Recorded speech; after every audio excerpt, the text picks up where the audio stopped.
So chapter 15, guys. Chapter 15. Where do you start? Well, we have Quick Ben sitting by himself again with these little strings and pieces of twine. Although he doesn't have his mate Kalam guarding him, now he's got Trots, who we've met before as one of the bridge burners. And he basically tracks and finds Hairlock out on the Rivi Plain somewhere. And then we immediately cut to Perrin with Tok going along the Rivi Plain. And we just an interesting thing. Last time we recorded, Al was talking about Perrin and basically saying he's finding it quite difficult to get into Perrin.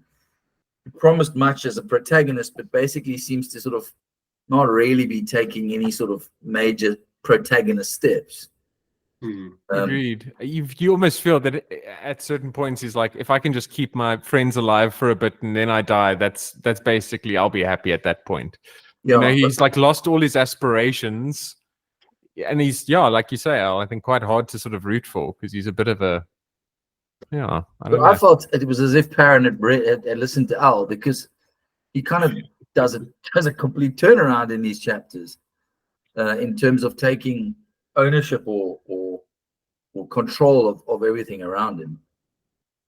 Because in this particular scene, he's musing about how he hasn't really got any control or any agency, and he's had enough of being used. And at that moment, while he's deciding he's going to turn the tables upon Hairlock, just emerges from this warren, instantly sort of killing Perrin's horse, and there's this chaos. Perrin can't really do anything. Tok tries to do something, shoots at Hairlock twice, and then just tosses. Then Hairlock just responds by keeping this rift open and just tossing Tok through this tear in the fabric of reality.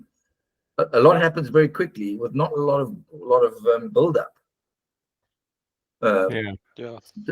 Which reminds me of the way that the Battle of Pale happened, right? Which just kind of felt a little bit out of nowhere. It just like happened, and so much power, and all of a sudden gone. And the same sort of thing. Yeah. I mean, what did you guys make of it? I'd call it a battle is probably putting it a bit strongly. Sure. It all seems very sudden. Yeah, it does. It's like it's almost everything in the kitchen sink. Hounds and bloody, Yeah, because he hears hounds. They hear hounds as he does this. He hears hounds in the distance. Yeah, I must say that hearing hounds in the distance is becoming like the spinning coin to me now. It's a little overdone. The annoying motif. It gets a bit explained because we then cut to Quick Ben, who rather than contact telepathically his old leader Shadow Throne, he goes to Cotillion and says, "Look, I'm not going to speak to Shadow Throne." Cotillion says, "Clever, because you won't be double crossed." And he tells Cotillion through Sorry exactly where Hairlock is, and he's basically fulfilling his part of the bargain to Shadow Throne. Yeah, I'll tell you how to get hold of this guy, but you've got to be ready to pounce when I do. Yeah, and it all just, I can't help thinking, and I don't know. I'm interested to hear what you guys think about it, but I can't help thinking this whole Hairlock arc is somewhat pointless. Yeah, I mean, especially when you know what happens in this chapter, I think it really does feel like a bit of a letdown.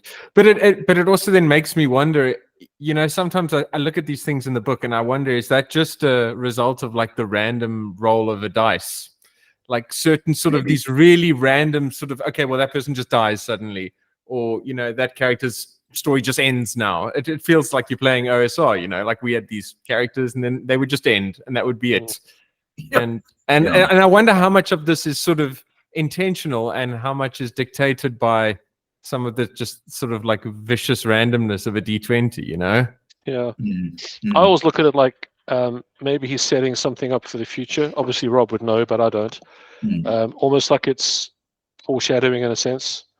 Yeah, why I say point. I know there is that, and there are later explanations for things, but what I mean by pointless is that Quick Ben, who's this super intelligent character, seems to be behind the plan to stop Haylock from dying in the first place, and to use him for some purpose, but then doesn't seem to ever get any of that use out of him. No. And then basically gets rid of it. Yeah. Yeah, but like I said, I don't know what the future holds. You don't know if this guy's gonna. But it's the use that he gets out of him not getting out of his debt. Well, maybe, but I mean, I don't know. Although I must say there was a description that I marked here. You know that moment when Perrin just gets taken out and his horse gets killed, and it says the horse screamed again, this time in pain. It crumpled beneath him as if its bones had been turned to dust. Perrin sprawled, the sword flying from his hand as the ground rose up to meet him.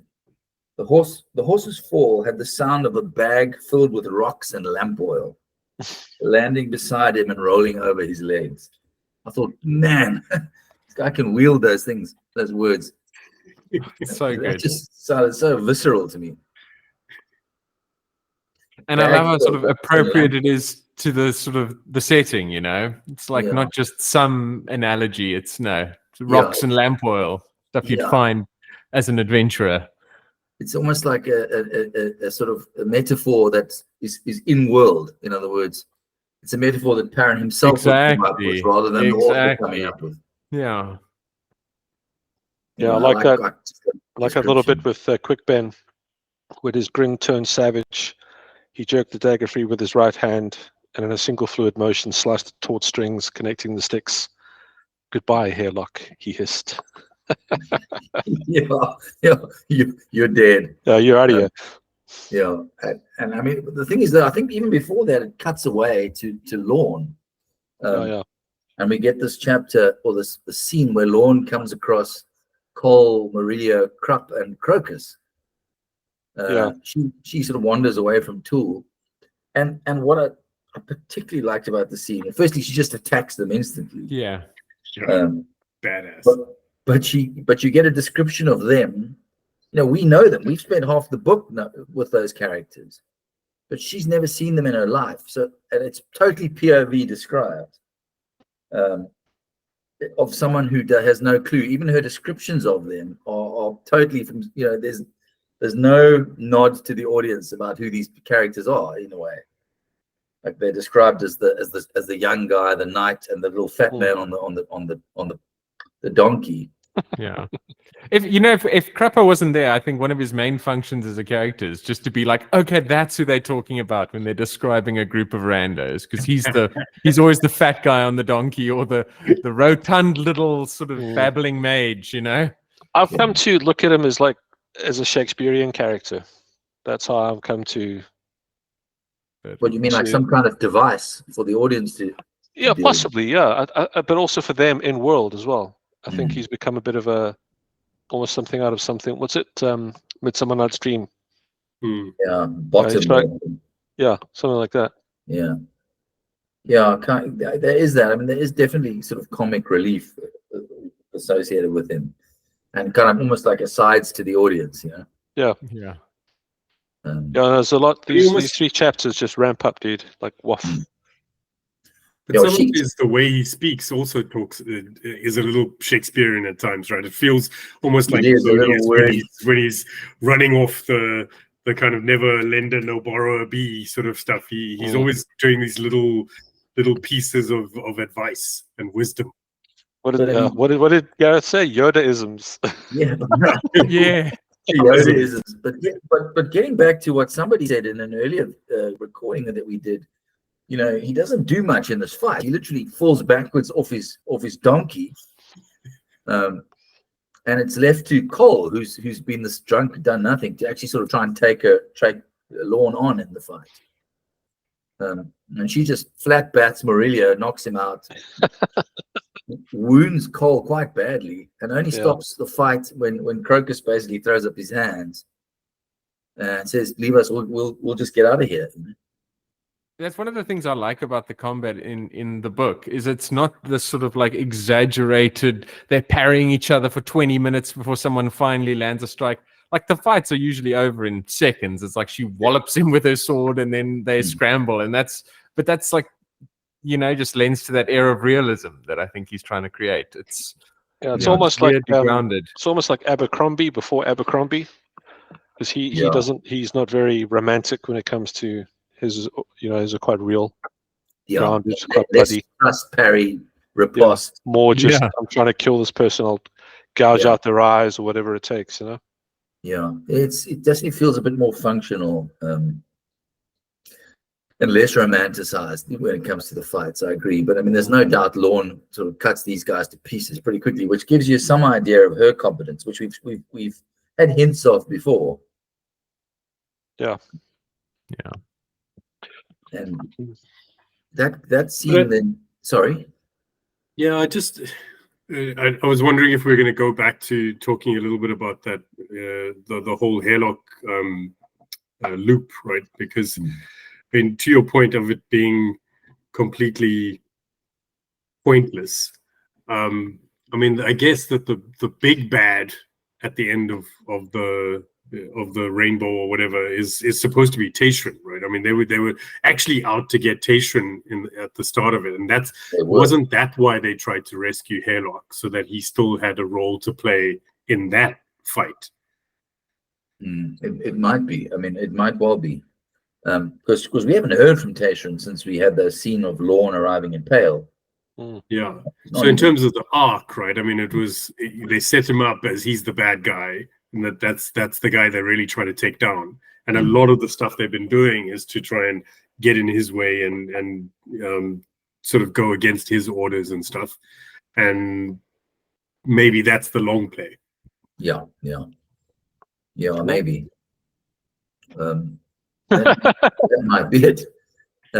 We then go to Sorry, who's now sent on the message to Shadow Throne, but she's now still after Crocus, and so we get the scene of her creeping up, ready to garrote Crocus, and then immediately cuts away. And this whole chapter does this fast cuts basically between action sequences, and we get to the scene that Alistair was talking about, where Hairlock is basically threatening Perrin, and he's going to hop back into the rend and disappear forever. And it's that moment where Quickben, sitting in his hut, slices the strings and says goodbye, Hairlock, and Hairlock suddenly finds his escape route cut off. And he does everything that villains do. He suddenly becomes like quite whiny, asking Perrin to help him. Yeah, and then he says, trying to bargain with Perrin. Looks like someone's cut your strings, Hairlock. Yeah, and then the hounds finally are not just howls in the distance; they arrive and basically tear Hairlock apart. Which I found strangely satisfying. Yeah, I was just going to say So me too. good. It was one of my favorite bits. Yeah, they describe it as like turning him into a pile of splinters or something. Just like Something like that, mad. So good. Yes. Just reminds me of that little Pinocchio character from Shrek.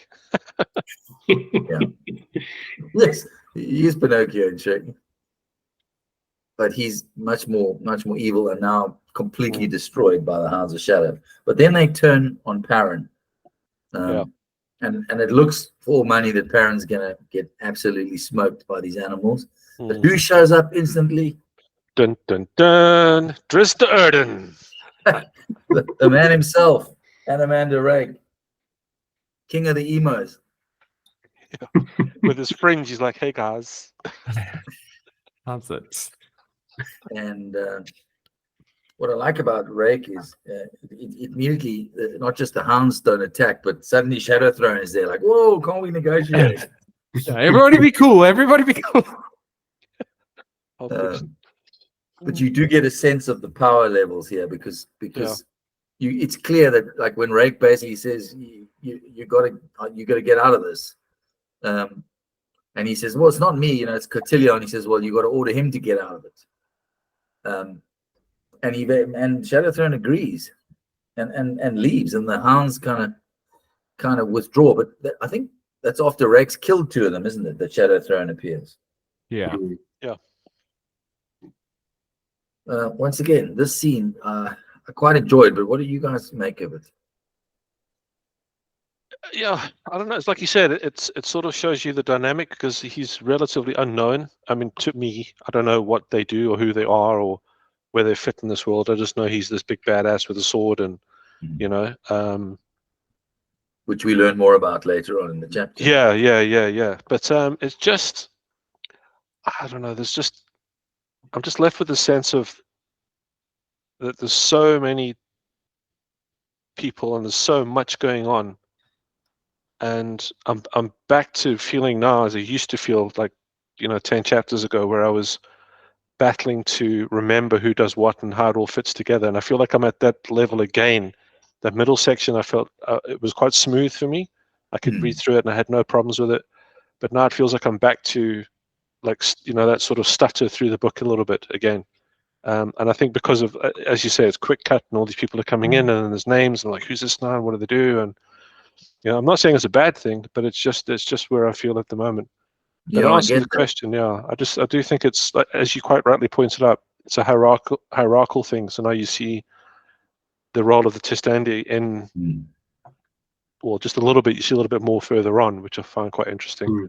Yeah, but it was kind of funny that he was that vicious with the it didn't feel like he needed to take out those two hounds, right? I mean, I think he knew who they were, and so it wasn't like I mean, he because he knew they were the hounds of shadow, and I mean, he probably didn't need to do that, but he did anyway, and so I think that he was sending a message, and he was definitely like, get out. But it also wasn't that clear, like, why he was getting involved himself, right?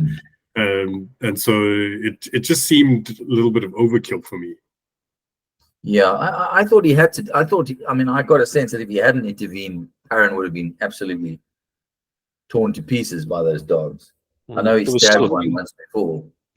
Sure, like 7 of them could have intervened, but I mean, he must have known that if he got involved, that Shadow Throne would have come running soon, right?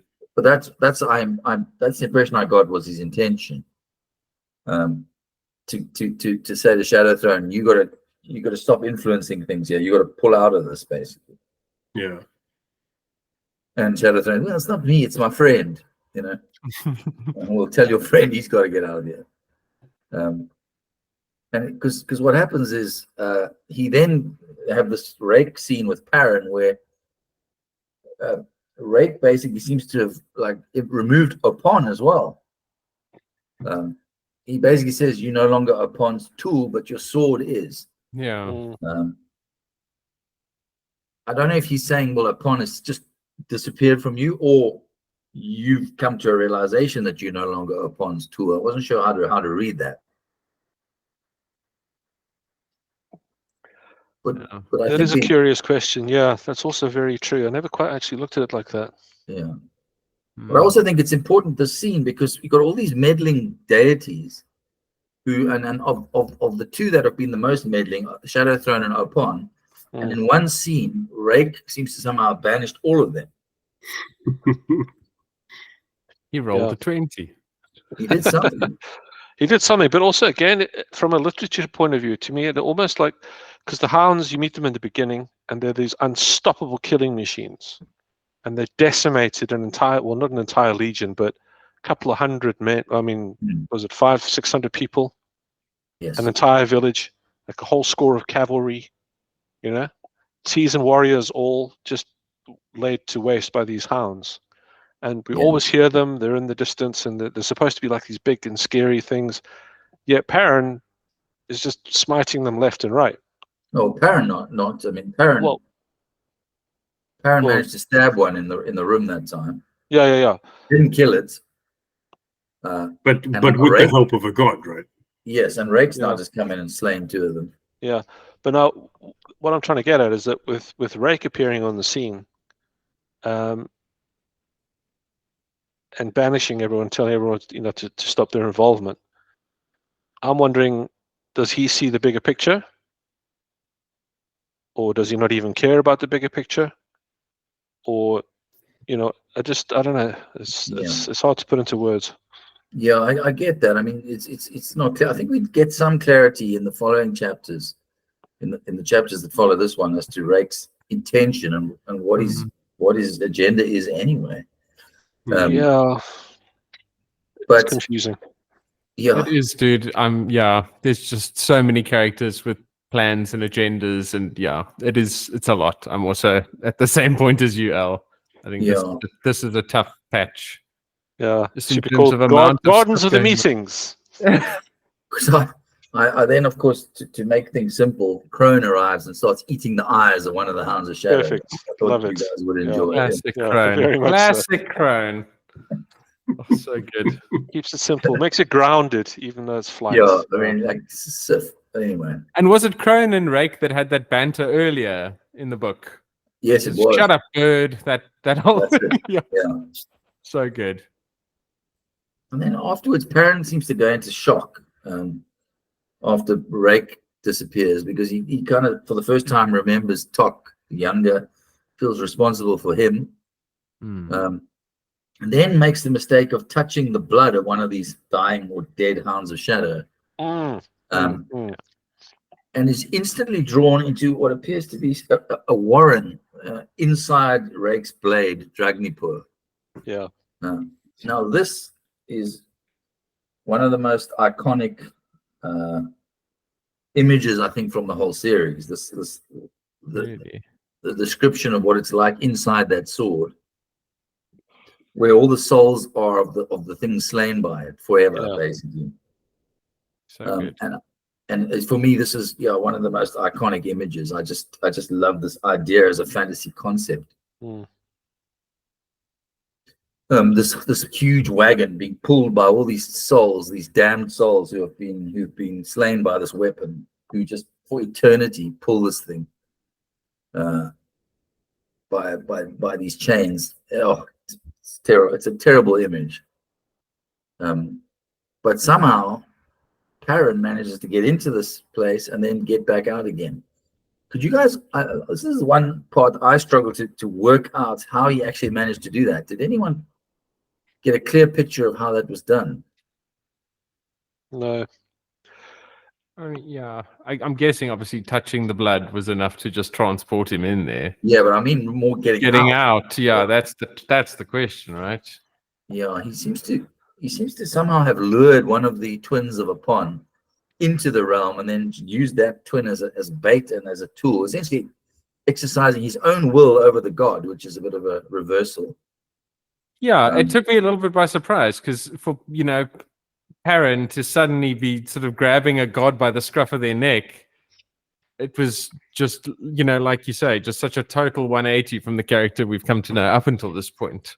Yeah. He's just, and he sort of goes up and down, right? I mean, like a few scenes before, he felt sort of a little bit. Well, I was looking. I reread some of the stuff, particularly in the light of what what Alistair had been saying last time, and it's almost like a rebirth, this section of Perrin, because he starts off in the book as this kind of cocky kid, and then becomes this kind of character who's a bit resentful of authority, mundane authority like the military, but then becomes sort of used by gods and becomes an absolute sort of passive performer in this thing. And here he suddenly seems to regain some of that old hatred for authority, but now it's the god's authority that he's railing against.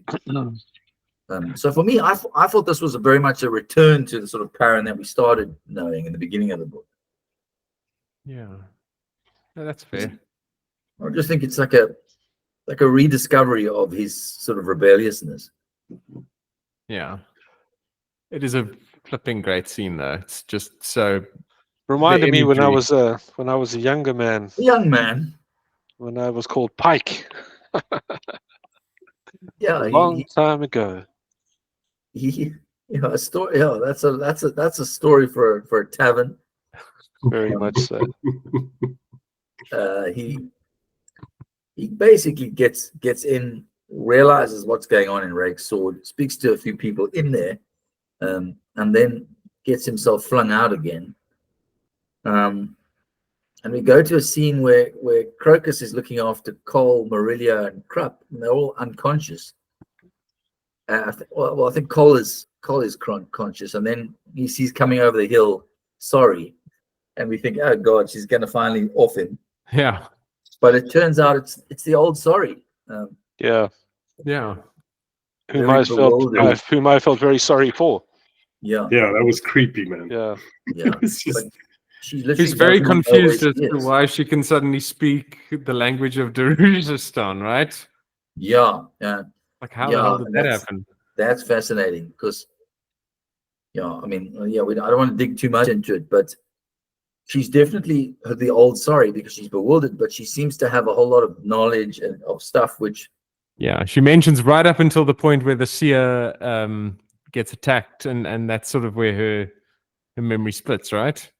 Yeah, but it seems that the possession is not altogether a one-sided thing, is what I'm trying to say. And she's definitely like very much remembering some of her old stuff. But they quickly perceive that she's been possessed, though. Cole does. Quickly though. Like Crocus doesn't have a clue.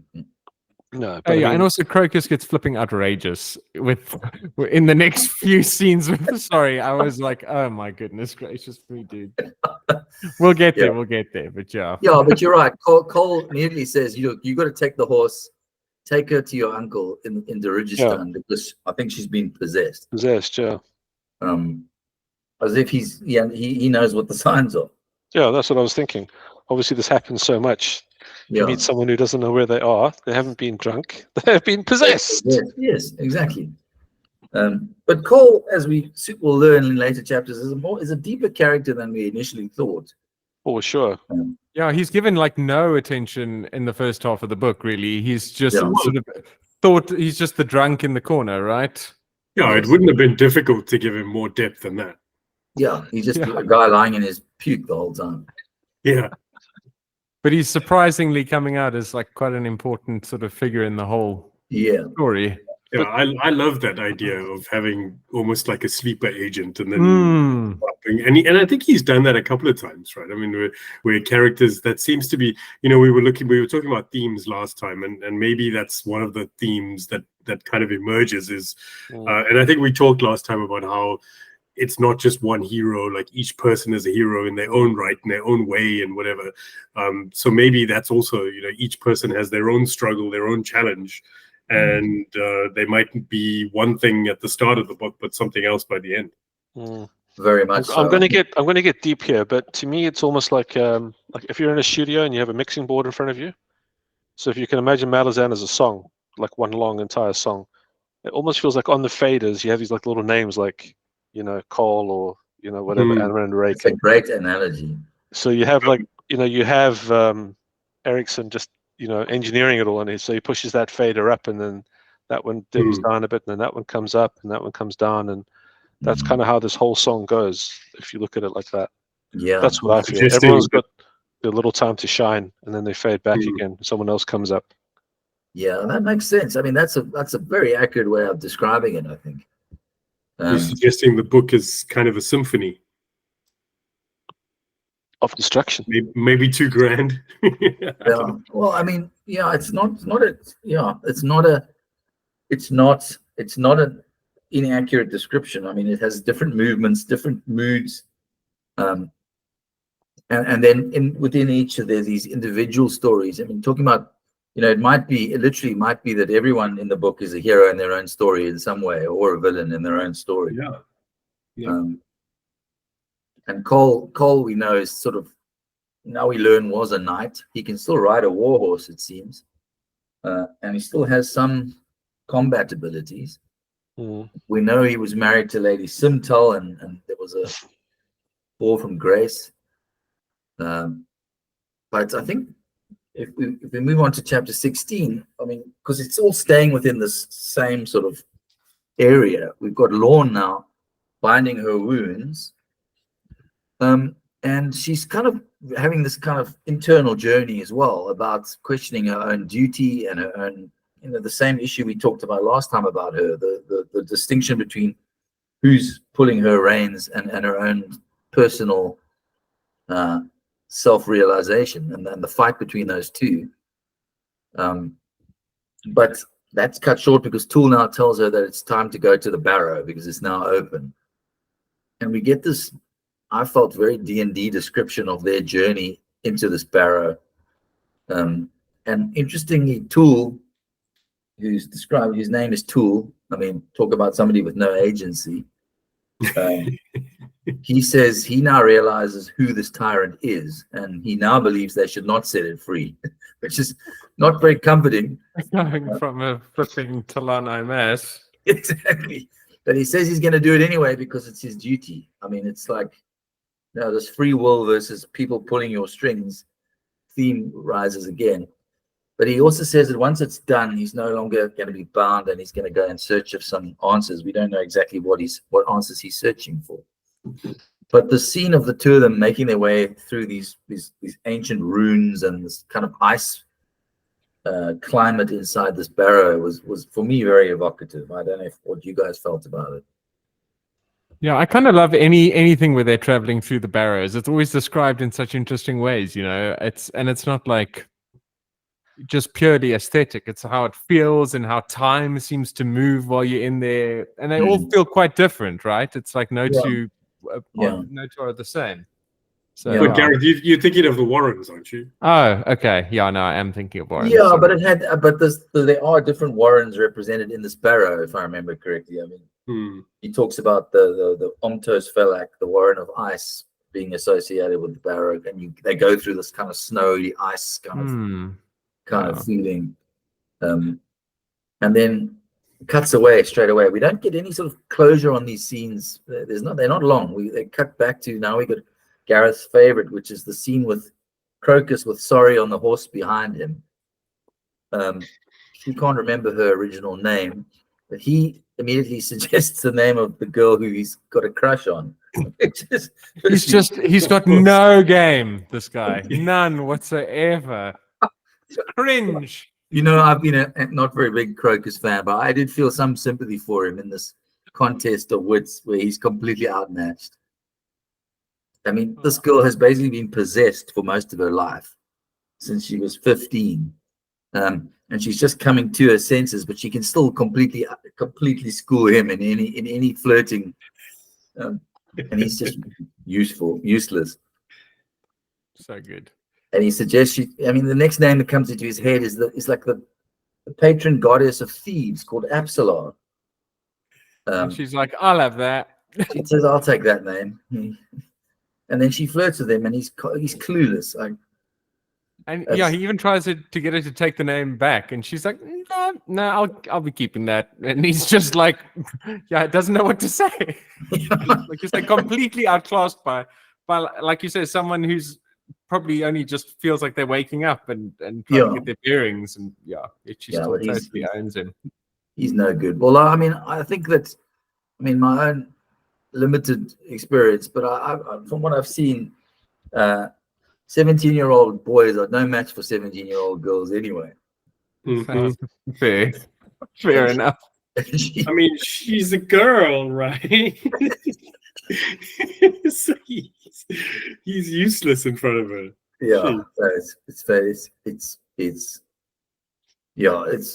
it's an awkward scene, but I must say I did feel some sympathy for the guy because he just can't get it right.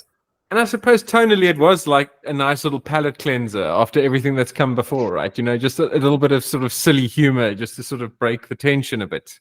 Yeah, it felt very Shakespearean almost. You've had quite heavy stuff, and now there's this kind of silly scene, some awkward teenage flirting in it. Yeah, but it's also a nice introduction of her again, without being this like demonic, possessed assassin. And you realize how likable she is. Yeah, exactly. That's why I said I felt sorry for Sorry, because now you see what's been robbed, because you only really meet her for that brief little bit in the beginning. Yes. You know nothing about her, and then the next minute she's just this person of extreme interest with unfathomable powers. Yeah. But just, I know I keep going on about it, but just some of the ways it's described and written is so funny to me. Despite the hardened leather armor, the feel of a woman pressing against Crocus's back had brought to his face more sweat than the afternoon heat could account for. Yeah, it's quite witty banter by the author, I must say. It's so good. It really sends it, yeah. But it tells you also he's doing a deliberate tonal shift there. 100%, yeah. Here's something to take your mind off all these weird gods and demigods and plans within plans. Yeah. And then we go back to Krupp, Marilia. They've left Cole to recover, and now they're going back to Dirigistan. And Krupp basically explains to Marilia the implications of what the Malazans are doing, and Krupp seems to know a lot about what's going on in the Barrow, etc. And he lets out that he's aware that Rallick and Marilia have got this plan to sort of reinstate Cole's honor, basically. Like they've thought they've kept it a secret from him, but Krupp actually knows all about it, which doesn't surprise me in the slightest, to be honest. No, he's one of those guys that seems to know everything that's going on. Yeah, because also you don't know if it's magical or just because he's got his ear to the ground either. Yeah. Because he seems to be quite a living, breathing part of the city. Yeah, almost a personification of the city in many ways. And then we go back to Perrin, and once again, this makes the point. I think we have a real turning point scene with Perrin, where he basically resolves not to be the pawn of gods anymore, to become his own man and to make decisions for himself. I think he uses the words, "My cause has become my own," and he decides that he's going to make sure Whiskey Jack and his squad are okay. And he just comes to this realization where suddenly he gets attacked by, or he rides into a herd of these bison-like creatures called Bedouin, and he's immediately attacked by some Rivi tribesmen. And they literally try and spear him, and he just somehow managed to bat them off with the help of this sword of his. And I read that, and it was clear that the suggestion was that there's some massive amount of luck on his side in that fight. Probably to do with the sword. And then he gets approached by this old Rivi woman and her 5-year-old daughter, and he senses and realizes that this 5-year-old child, in the way she speaks to him, is Tattersail reborn. Slightly creepy, no? So creepy and so weird, man. You can't keep a good puppet down. Yeah, we lost one puppet, we gained another. No. Yes, but this is a living child, which makes it even more, well, maybe not more creepy, but less. But I think that Malazan is par for the course, bro. Yeah, this kind of soul shifting seems to happen a lot. And it obviously freaks him out, the idea that Tattersail in this form is still around. So is this something that we know definitely, like the soul shifting spell? So her soul goes into the soul of this baby, right? Well, that was that weird ritual in Krupp's dream with that took place when that woman was giving birth. God, that we read about, and that creature that was a sort of amalgam of Tattersail and Nightshade was then died while this child was being born, and that's the child that this seems to be. Although she's already 5 years old in this world. Yeah, unreal. Makes Krupp's dreams even weirder. But I liked my boy Perrin. I'm definitely batting for Team Perrin in this video. But he says, and it's page 505. The question arrived unbidden, turning his heart cold. Gods, what a journey this has been! And here I thought to travel this plain unnoticed. That calls back Whiskey Jack's statement to him in the prologue. Try and make sure you live a life unnoticed by the gods. Yeah, live quietly. Yeah, he says, a foolish thought. Scholars and mages write endlessly of fell convergences. It seems I'm a walking convergence, a lodestone to draw ascendants. To their peril, it seems. My sword chance answered those 5 lances, despite my treatment of one of the twins. How to explain that? The truth is, my cause has become my own. That's the line I was thinking of. Yeah. Not the adjuncts, not the empires. As I said, I'd rather have no enemies at all, and the old woman saw those as true words, and so it seems they are. Endless surprises, Ganus Parent. Ride on, see what comes. I like that, because that felt to me like a my boy's back kind of chapter. Yeah, like a declaration of. Yeah, I'm not going to be anyone's tool. No pun intended. And I really like the scene that closes this chapter. You guys remember it? It's the scene when Perrin comes across Cole at the fire. And they almost, even though they're both kind of pretending to be someone they're not, or certainly Perrin is, they almost instantly hit it off. And it just seemed a really natural scene to me of 2 people who just happened to just get on straight away. I really liked it. Yeah, weirdly wholesome, right? Yeah, it was. It was really wholesome. Yeah. Yeah, there was like moments when I was just thinking, what's gonna go wrong? Something. I just like was waiting for something to go weirdly, and then it didn't. Like it was just, it as you said, it was quite wholesome, and it was quite a natural sort of scene, and I liked, you don't often have that extended sort of meeting of the minds kind of scene, right, where nothing particularly happens outside of that.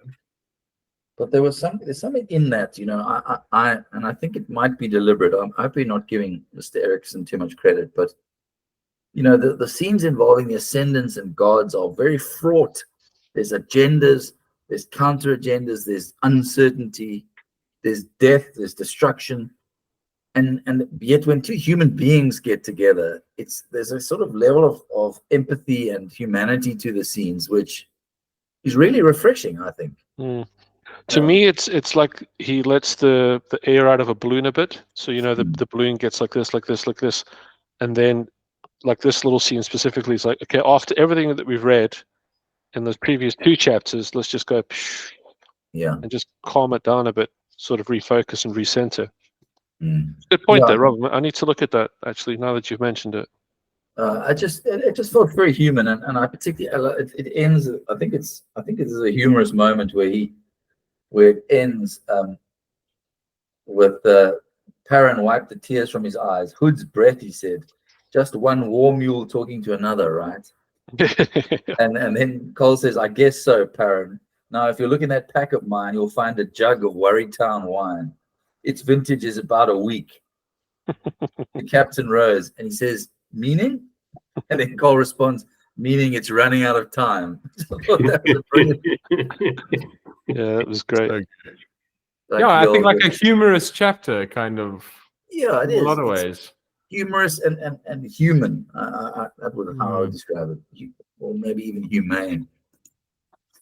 And it ends with that scene, and we go to chapter 17, which starts with a poem.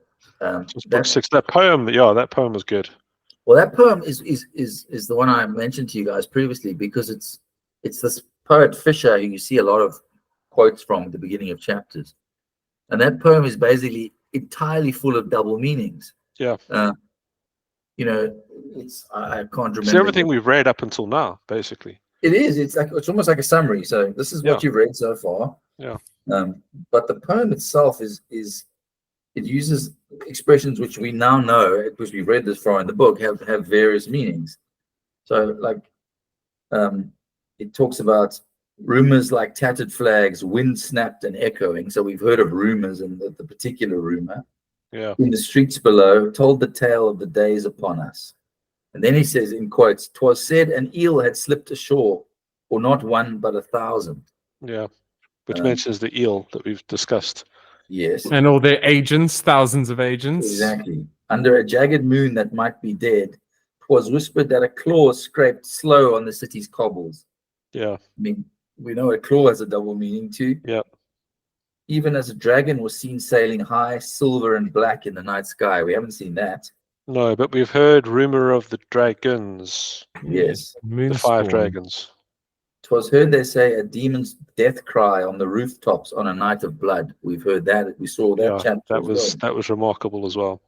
Yeah, as the master's 100 hands lost 100 daggers in the dark. I assume that the master's 100 hands are the assassins or thieves or something. And 'twas rumored that a lady masked highborn had offered to unbidden guests a fate to remember. I'm presuming that's, what's her name? Lady Simtal, but fate, of course, has a double meaning too, even if it's spelled like fate. And so, it's almost like a deliberate poem featuring a whole lot of double meanings start this chapter. And I think that's quite a good cipher for the chapter when it comes to double meanings. I won't say more than that. I must admit, I was terribly proud of myself when I read it, and I thought, oh, okay, I know what this is about. Yeah, because Rob's been doing this since the beginning, so now it was my turn. I was like, okay, I'll kind of work this out. Yeah, I was rather chuffed. That's what I found. It was quite fun to read it, knowing what had happened before in the book. But we immediately find your friend Circle Breaker again, Alistair, who's been quiet. His failure has been on 0 for a while. And he meets Rallick in the Phoenix Inn and tells him he's got a message from the eel. Eel, that was it, yeah. Yeah, and we haven't heard from the eel, but we know that he tells him that Turban Orr, the counselor, has hired assassin to kill Cole. Now, you remember Lady Simtal was asking Turban Orr to do just that. That's it. And the assassin is none other than Rallick's handler, Ocelot. That's going to do the job. And he also tells him that the eel approves of their plan against Lady Simtal. That's the sort of reinstate Cole plan, I think. Wasn't there a mention of a rope, or am I imagining it? There may have been. I'm presuming a rope is something else. No, someone is called the rope. It's Cotillion is the rope. Cotillion is the rope. Yeah. I didn't pick that up, but you might be right. I might be wrong. I read these 3 back to back. And then we get a scene with Baruch meeting Rake. Another of these scenes with Baruch and Rake having a dinner or a drink together. I kind of like them. I do too. Together, I enjoy them. Well, it's the closest we get to a look into what Rake's intentions are as well. Yeah, because Baruch comes off to me as like, he's the alchemist, is that right? He's the alchemist, yeah. In his tower, and he's almost like a priestly character, hearing confession in a way, letting Rake just unburden himself. Yeah, and over 300,000 years or whatever it was, Rake has a lot of burdens, I think. Yeah, I'm sure he's got a few stories to tell. But he basically he tries to explain what his purpose is and how the Tist Andy are basically, they've lived so long, they've got essentially they have no purpose in the world. And it's almost like he's desperately trying to give them a cause, something to believe in, which I felt quite a lot of empathy for. I don't know if it's because I spend most of my time with lawyers who resemble the Tist Andy in that sense, but but no, I just think it's quite almost a human moment, if you can say that about somebody who's not a human. But that's something that sort of has come up a few times, like the tragedy of living forever or living these extremely long lives by human comparison. You know, whether it's the Talanai Mass or the Tista Andy, they're both quite sort of like, I don't know what the word would be, but sort of like. But yes, it is a tragedy. I think that's the word. Like that living forever is essentially a negative thing. Yeah, it's a curse. Yeah. Yeah, because as he says, they've done pretty much all they can ever do. There's not really much left for them to do. And if you look at it in terms of just empires, you can imagine that they've been there way before the beginning of all of them. Yeah, they've seen them come and go. Yeah, it's not their first time with the radio. Yeah, and it's almost similar. When you read Tolkien, you have this whenever Tolkien writes about the elves, you get this kind of underlying, overwhelming sense of sorrow the whole time. Yeah, it's kind of similar. It's the same, but it's exactly the same. It's the same thing. I mean, the elves have Yeah. done all that they possibly can. They've seen out all possible avenues of their fates and destinies. And so there's nothing left for them to do but just to not die in the traditional sense, but to fade away off into the Grey Havens, you know? Yeah. And however, it feels, in Tolkien, to me, it feels almost like a genetical predisposition that they have to go on. Yes. Whereas this, they still have a choice. Yeah, they still have a choice. And I get that some of them might not necessarily want to. And it might, I don't know, my opinion, just reading between the lines, it just feels that might be a slightly dangerous path. Yes, but you get a sense that Rake's purpose in life is to give them choice, and that's what he seems to want to do.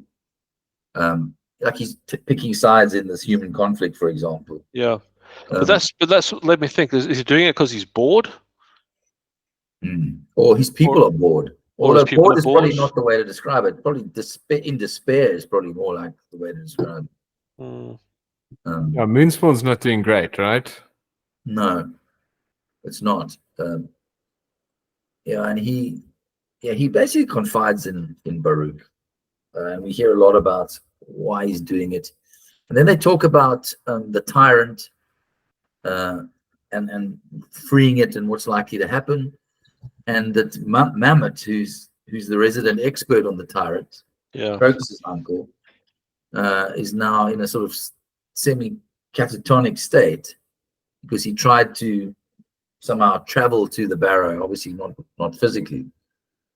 They talk about Warren. Yeah, but we also learn, and he's clearly been affected somehow. But we also learn that he's not just a friend of Baruch's; he's also a high priest of a god called Drek, which is a good name for a god. Drek is known as I think it's the worm of autumn. Now, I think it's the first reference to that particular deity in this novel, as far as I know. You know, people can say what they want, whether they like this book or this series of books or not, but the names, dude, the names are on point. They're they're very good. Yeah. There's not a crap name in this entire book, apart from Hair Shirt. Yeah. But Ganus is not a great name either. Come on, I like not it. in South Africa, no. Ganus. That's Ganus. But it's funny. It's funny how like regional approaches. You can never know when you write a book like whether a name is gonna sort of read a certain way to a specific culture. You know. Yeah. There's probably like 4 dudes in Italy having a laugh at like some other name. You know? Exactly. So we finish that scene. We go to Crocus. He's now taken Absalar to Mammoth's house where Mammoth isn't there, and they get found by Mies, who's from the inn, and she tells him that the Daal family now want to have Crocus hanged, which I don't blame them. God. He's broken into their daughter's room twice. And the second time was even worse, even though he didn't steal anything, I think. So much worse. Yeah. But then we get a point of view for the first time of one of Rake's Tistiandi assassins called Serat, who's busy tracking Crocus, and she seems to be able to find him quite easily by some or other magical signature that he gives off. And she, it turns out, is one of the leader of the assassins who originally chased Crocus across the rooftops. But once again, we have another Tistiandi with a name ending in at. Just saying, and then that's all we get of her sort of brief scene. And we go back to Krupp and Murillo arriving back in Darugistan, going to the inn. That Murillo then meets Circle Breaker, and he tells him the story about Turban Ore and what's going on. And then we get, like if this were a movie, there'd be a montage scene with Rallick like strapping on all his daggers and his coat of mail, etc., as he decides to go and take out Ocelot. Take out the boss. Yeah. I like the way. Which, Sorry, carry on. no, that's it. Yeah, I was going to say something. I was going to say something else, but you stick with that. You're welcome. Go for it.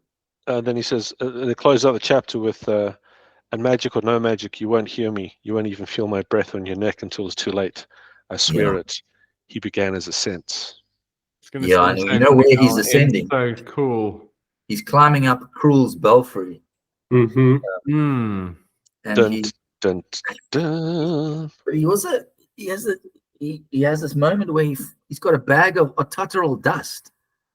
Oh, yeah. Don't touch the dust. Yeah, and he's not sure if it's still going to work or not. This Yeah. is anti-magic stuff. He thinks, oh well, what harm can it possibly do if I rub it into my skin? Yeah, into my face. Oh, And she fairly. specifically said, don't get it on Don't your do that. skin, right? No, no. Yeah. So he's obviously a bit scared of Ocelot's magical ability. But it seems an odd thing to do. I think for him to do something that like foolish, he must be more than just a bit scared, really. Hey? I think he knows he could have made his match. Yeah. I mean, we talk about like the point of view sort of narration, he could really subconsciously be shitting himself, and this is just his sort of way of rationalizing it. Yeah. I think it tells you a lot about Rallick. He's a member of the guild. Ocelot's his kind of is next up the chain. He's his handler in a way. And then he hears that there's a plan immediately to kill Cole, who's his mate, and he just, there's no question. I'm going to take Ocelot out. Yeah. He's quite loyal. He's very loyal to the crew. You know what I mean? But also, as we've said from day one, Erikson doesn't like the higher ups. I get that feeling. The people in charge don't live long. It's the underlings kind of, take them out. But now, where are the bridge burners? I'm missing them. Are they coming back soon? Oh yeah, I think so. I hope so. I haven't read ahead after 17. Having whiskey jack withdrawals. But we're already on page 500 and something. Yeah. 531. 531. So there's not much. No, there's not much time to go. for them to come back. But I suspect you'll see them soon. Yeah, I hope so.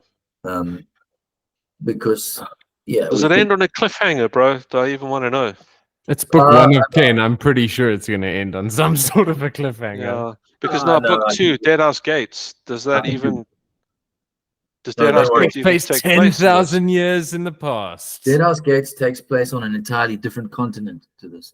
So we're not in Darajistan anymore. In Deadhouse Gates, we're in a different world. Continent of 7 cities. So you don't need to worry about the 7 cities that we've heard mention of. Yes. But you don't need to worry about a cliffhanger here. You're going to get a lot of resolution in this book. Okay. Well, Alistair, the next chapter starts with the words Sergeant Whiskey Jack. So no worries. Okay. Beating heart. Hey, there we go. Hey, Kalam, how's it, dudes? Yeah. Hey, we're all back. We're all back. back. Fiddler Hedge, nice. Yeah. Okay. So your guys are still there, although we still haven't worked out whether the bridge burners are on the good side of good or on the side of bad. Probably neither. I'm going to state my case and say that the bridge burners are on the side of the bridge burners. I think that's the cause is their own. The cause is their own, and as long as it suits them, they'll follow it. And if not, we're out of here. Too old for this shit. Exactly.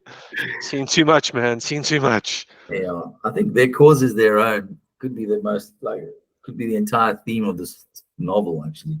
That should be the motto. Our cause is our what is own. their motto? The bridge burners' motto is first in, last out. Yeah. Yeah. So what I did, guys, and I mentioned it to you guys, I actually got a list of all the characters in this book. I took out some of the minor ones, and then I just randomly rolled a dice to choose 10 of them. So this is 10 randomly selected characters. You should have flipped a coin. Flipped a coin, dude. No, I could hear it spinning. It would still be spinning today. over the hounds howling. Yeah.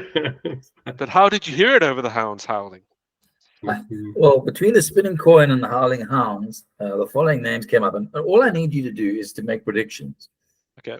So each of you are going to make a prediction, and all I need is like a thumbs up, thumbs down situation. If you were the emperor and gladiators were performing in front of you. And I just need you to guess whether this character will be alive or dead by the end of this novel. Obviously, at the end of the novel, we'll go back and see who scored the highest. Obviously. But and there will be a massive cash prize for the one who does. But the first character that came up on the list was Crocus. So I don't know what order you guys want to go in, but feel free to decide.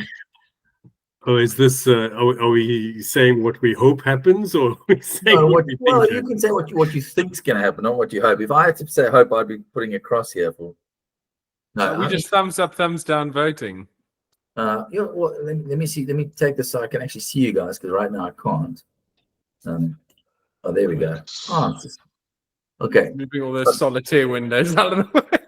All right. So what you guys got? Crocus, thumbs up or thumbs down? Yeah, I mean, Is that 3 thumbs up? Yeah. I think he's gonna live. Okay. Next one. he probably shouldn't, but I think he will. The next one that came up on the list was Lawn. Ooh. Oh, we got a thumbs down from Gareth. I think she's going to get that tragic ending. She's It's a thumbs Been up from waiting Adil. for. I don't know. I'm gonna go for thumbs up. That's a thumbs up from Al. Okay. Yeah, I'm thinking. Third character that came up was Whiskey Jack. Oh, dude. Oh. If it's not, I'm gonna be so heartbroken. If it's not, this is turning into that. Yeah, exactly. Neutral. Oh, you can't do that, Adil. You Oh, got- come got on, to you hedge gotta fence commit to it, There we bro. go. All right. Have So your that's faith 3 in the thumbs up Whiskey Jacks. for Whiskey Jack. Okay. Fourth character off the rank was Quick Ben. Ooh. Yeah, I'm gonna maybe There's a go for thumbs he's gonna down skate. from Adil. Yeah, he's gonna betray the wrong god again or do Thumbs something. up from Gareth. What do you got, Al? Down, thumbs down, dude. Oh, Quick Ben's. So on balance, the only one that's apparently dying on the majority vote so far is Quick Ben. I don't know necessarily death though. I think maybe like eternal punishment or trapped somewhere, like in a warren or something. I don't know. Maybe I'm wrong. There's no comment section on the scoreboard, Al. Sorry, bud. I'm just. Morelia. I don't know enough. It doesn't really ring a bell. Al's giving. He's the That's dandy. kind of why He's I the think dandy. yes, though, Al. You think so? Oh, I don't think he's important enough to get killed off. Adil is killing him off anyway. Okay, well then let him die. Wow. Okay, so he's a 2-1 dying. yeah. I think Garrett's probably got us on this AL. I think so. Ralik Nom. Oh, Whoa, I that's a want him toughie. to live. I want him Yeah, I want him to live too. I want to say live. Okay. That's a 3 lives. Okay. We're going to remind ourselves that Rob didn't pick these names. They're random. No, they are random. I mean, No, the only that's ones the I thing. excluded were Go, some Rob. characters who I knew if I'd said, you would have said, who the hell is that? Okay, sorry, /Absalor. Oh, Yeah. I hope she lives. I hope she lives. She's been through so much already. 3 thumbs up. Yeah, but like I'd really dig to get like to know the character better. Okay, number 8 of 10 is Parrot. He's gonna live. He's Oh, I'll say he's Garrett's gonna not live. giving him a chance. He's going with a thumbs down. No, I'll say he's gonna live. Thumbs up for Dill. Thumbs up for Alistair. Okay. Character we haven't heard from for a while, but he came up on the list. That's Dujek One Arm. He's gonna live. Isn't he also ancient, though? Yeah, but he's not in any battles. And that's why he's gonna live. Yeah. Okay, so he gets 3 ticks. Yeah.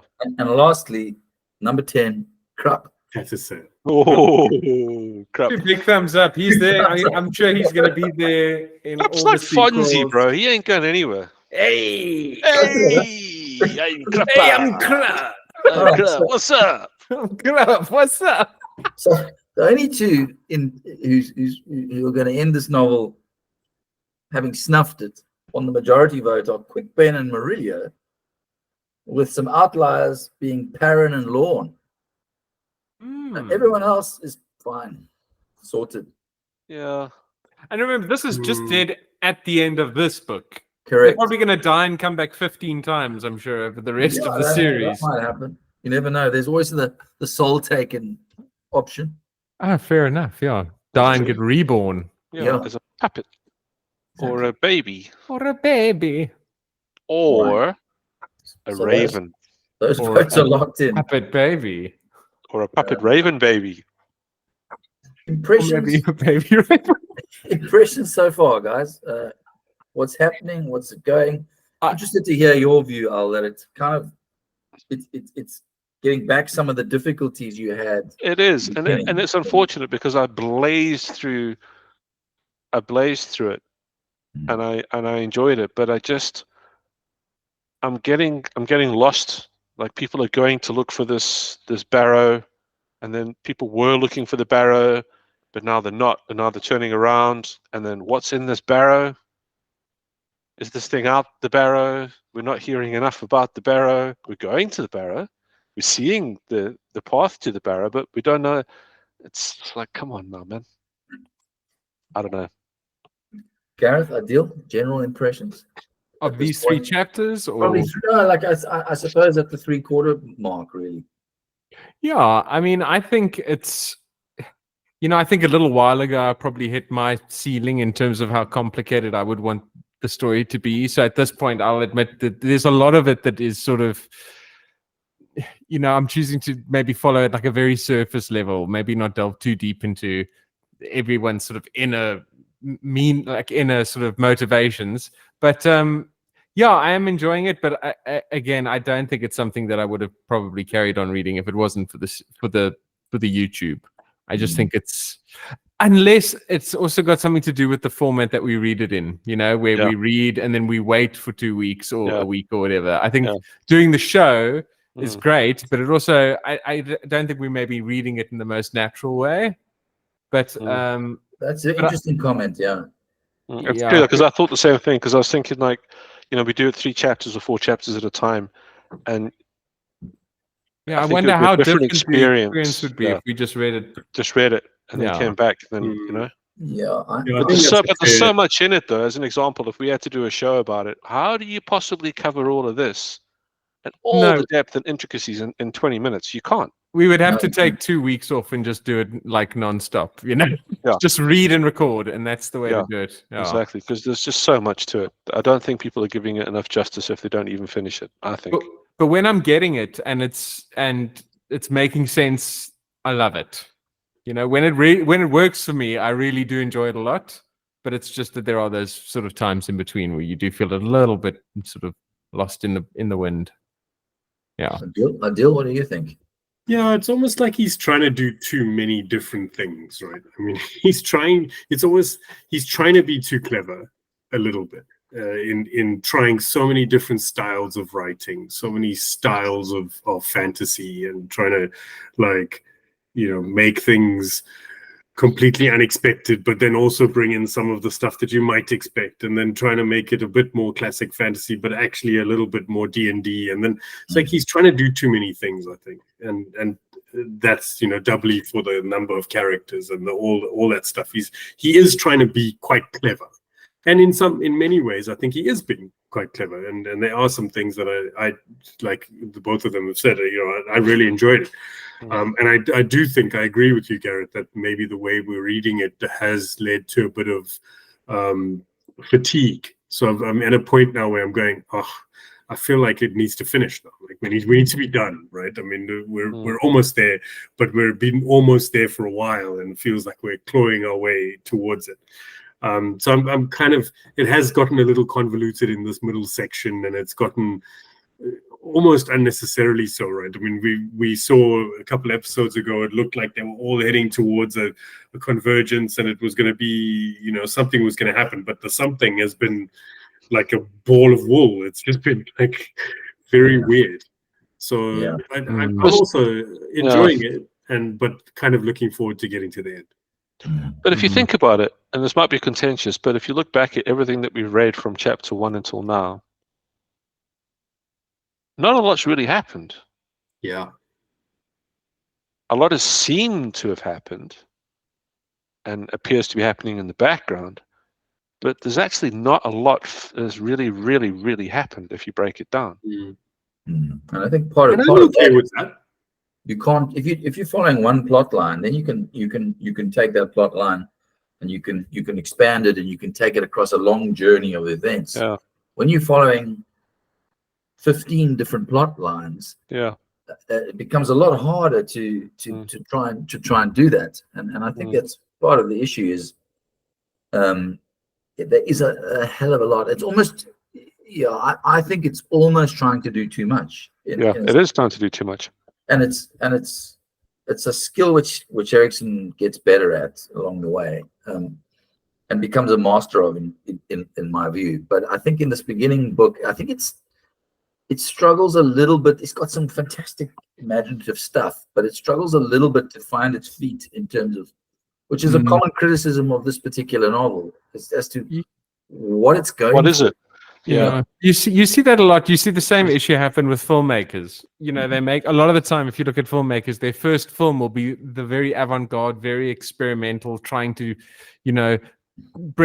challenge the form because you've got so much important stuff to say. And later on, you sort of, get when you mainstream it a little bit, it's not necessarily a bad thing because I think you also find your voice. You find your skills and correct, and your weaknesses, and you kind of maybe have to throw all the paint at the wall to figure out what colors you like, right? This book, I mean, if you bust this book out, there's 3 books in here easily. You're going to be the head of the party. You just follow. I mean, as Rob was saying, you follow a handful of characters. Yeah. There's so much going on here. You could honestly write another 3 books, and I think that, in light of this, if I was maybe the publisher or maybe him, maybe we would have started with another book and dropped this one in later. Yeah, not in terms of timeline, but in terms of, it could have been like a prequel type thing. Maybe start with something like The Deadhouse Gates or something like that. I think the strength and the weakness of Erikson is that he will, in a half a page, give you a character backstory. Or just a little paragraph on a character, which is enough for an entire novel, in terms of a theme or a story arc, and you think to yourself, God, I would love to read that story, but it's literally just dropped and thrown away as one of 100 or 200 of these little things that you get along the way. And I just want to pick up on what you guys were saying about the way we're reading this thing, because something that I mentioned early on, and that is that there's generally 2 schools of thought as to how to read the thing. The one is the sort of is the meticulous read, where you don't leave a paragraph until you've made sure you know who's being talked about. You refer back if you need to the dramatis persona. Some people take notes who read it in this way, and I'm told there's a lot of value, and I can see that because I'm reading it for the 3rd time. But the more common way of reading it is to if you don't understand something, just skip over and just keep going to the next thing and looking for hooks that really sort of appeal to you. And not worrying about the fact that I've just read about a character, I don't know who that was, or I read about an incident I don't recall, or something like that. But the trouble with that, and when you read continuously, and this is what I did the first time I read this book, is that your lack of understanding compounds as the book goes on, to the point where you kind of skimming through the book and only really picking up 1 in 10 of the things that you should be in terms of getting something out of the novel. And in a way, I felt doing it this way has kind of stopped that, because yes, it is broken up, but each 3 chapters we get to discuss our own views of what's going on, and maybe something that one of us didn't pick up or somebody didn't pick up is brought out, and we don't get that sort of compounding level confusion. Yeah.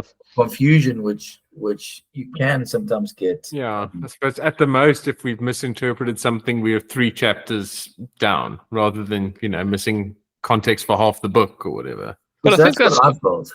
Yeah, That's but I what think felt that's about why my most first read. that's why I think most people falter. That's why most people don't finish it, because I mean, as I said from probably episode 1, I've never come across a book like this that you'd have to actually make notes and go through the who's who in the zoo to get through it. Normally, you pick up a book and you read as far as you want to for an evening, and then you pick it up the next day and you kind of remember where you are. Absolutely, yeah. But any fantasy books like that, most novels are like that. But this is definitely not like that. No, here you put it down and you pick it up the next day and you struggle to remember where you are. Yeah. What? And it's because there's no protagonist, I think. On my first read of this book, I got sort of halfway through the series, and I got to a point where I was reading stuff which 80% of it didn't make any sense to me.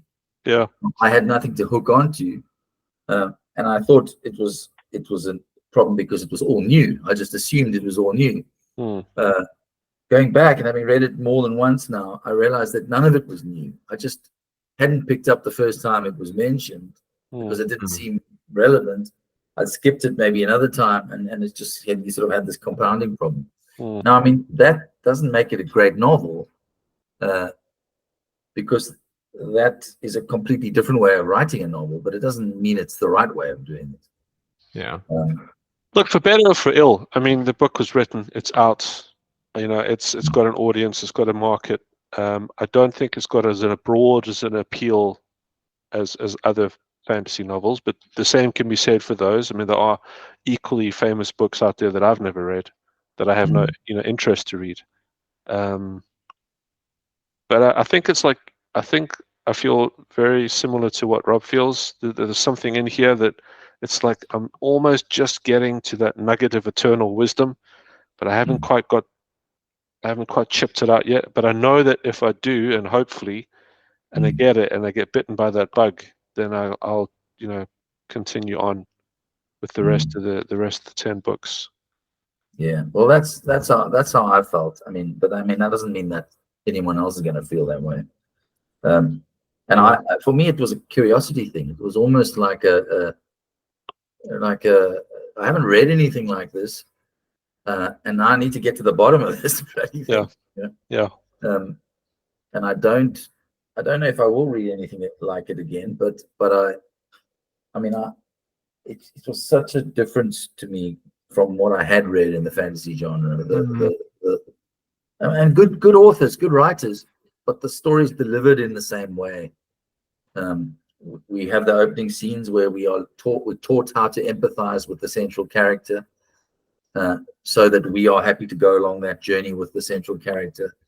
The central character has hardships and developments along the way, but we are empathizing to the extent with the point of view of that character, to the extent that Sure.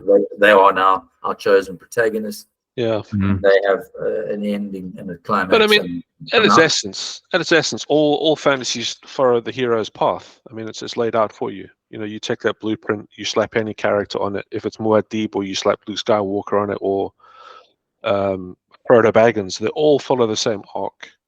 But that's the point. That's a structuralist. Sure, but then you have this. This is anti-structuralist. Yeah, this is like, so if you got the hero's journey on the pendulum on this side, then Erikson said, okay, I'm going to take that pendulum and I'm going to go as far to this side as I possibly can. And that's what this is to me. This is just the opposite end of the spectrum. There's no hero's journey in this. No, there isn't. And this is just massive. It's anti-structuralist in the sense of Campbell's hero with 1,000 faces. The idea that you have a blueprint that you can and this says, well, it's anti-structuralist, but I don't know if it's deliberately anti-structuralist, but it's in structure and form. It resembles things like Homer's Iliad and the Iliad or Aeneid, or these kind of massive classical world-spanning stories, rather than a story that follows a particular protagonist or set of protagonists. Well, that's very, very academic of you, but I was going to say it follows more like a soap opera because it's got so many different, all these characters, all these things that feel like everyday life, and it's like a lot of just interactions and conversations, and maybe things are not really going anywhere. I mean, there's this big impending thing that's happening, but it doesn't feel like much has happened, right? And like we've had so much, and it's a huge, long book. I mean, how long do you think it's been since the start of the book? Like, how much time has elapsed? Good question. Not even, Not much. Yeah. I mean, obviously the prologue's different, but I mean, chapter 1 till now, it can only a be month, maybe a month, 2 months, They maybe started max. off with like giving us dates and stuff, and then all of a You sudden, can go from the siege of Pale to now in Darujistan. Well, Yeah, hasn't been long. Probably a couple of months, no more than that. Yeah. It's quick. Interesting. And then the ball's on him because now he doesn't even continue with the story in book 2. So you've really got to be invested. He started continuing with the story, and then it lost 400 pages of the manuscript. Couldn't bring himself to restart it, and then started another novel. But book 3 picks up the story from here. So as I said, interesting. Okay. So the chronology. so maybe we skip book 2. Yeah, book 1, books 2 and 3 take place simultaneously, which makes reading them an interesting challenge because stuff happens in them, which only makes Spoiling sense. in the other book. Exactly. Yeah. So do we have to read them at the same time? Yeah, you have to read one page of each, preferably with your left eye on the one book and your right eye on the other. And if you Hanging line them upside up and down. hold them against the sun, you can see a picture. Yeah.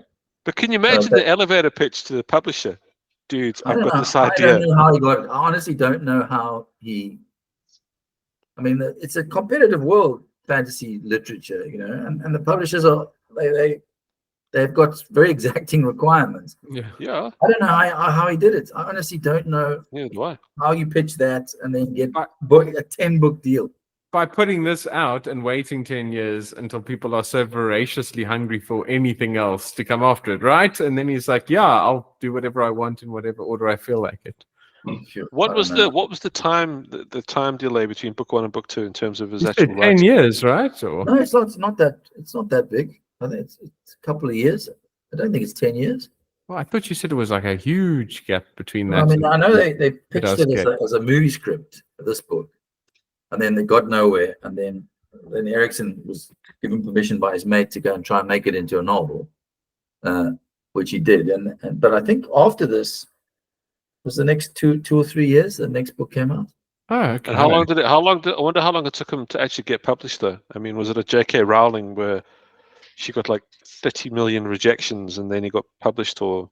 Yeah, I think. I'd be I think interested to find I out. know he moved from Canada to the UK for the sole purpose of trying to get this book published.